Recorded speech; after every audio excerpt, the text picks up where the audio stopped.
So any tips or principles you could share with folks who are having Yeah, trouble? I mean, I think, well, whenever you say, I don't have time, what we really mean by that is it's not a priority.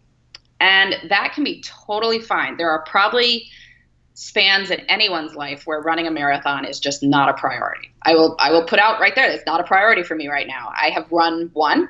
I do half marathons a lot more regularly because I find that they are easier to fit the training into sort of Hmm. everyday life. Like I can do, a 2 hour long run on the weekend, maybe do like two of those before the half marathon and I'm good to go. Whereas the marathon takes up a bit more longer commitment. You're doing like Hmm. 3 4 hour runs. Those are a lot harder to fit into a busy life. So it's fine. It might not be a priority. And if that's true, just acknowledge it's not that you don't have time, it's that you're not willing to make other trade-offs in life in order to make that happen. Yeah. Perfectly fine. If you are interested in doing it though, I think it helps to know those hours, right? Like we just talked about that there's 168 hours in a week. So if you think about what you would need to run to train for a marathon, let's say that at your peak, you're probably not running that much more than 10 hours a week, if that. You could do one 3 hour run, one like three 1 hour runs in the course of the week. Like that's only Hmm. 6 hours, and even if the transition times we're not over 10. Yeah. So if you are working 40, and let's say there's another 5 to 10 hours associated with travel with that, like getting to and from work.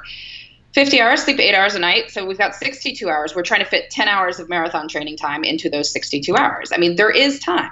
Obviously, you will have to trade off other things because 10 hours is a big chunk of time, but it's probably there. So the Yeah. question is, how can we sort of move time around creatively to make those 10 hours fit in? Right.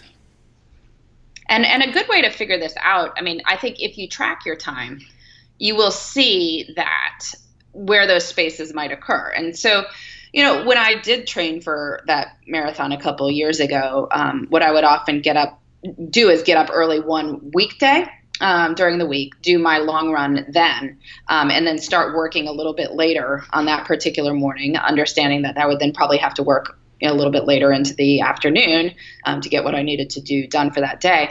But then I wasn't also asking my husband to cover for many, many hours on the weekend while I was, doing these long runs. I could do a shorter long run on the weekend. And so that made it fit. Yeah. So if you're, creative about it, you might be able to make the space somehow.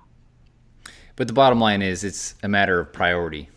It is. It is a Yeah. matter of priority. And again, that's totally fine if it's not a priority. But if Yeah. it is, then you can probably find the space.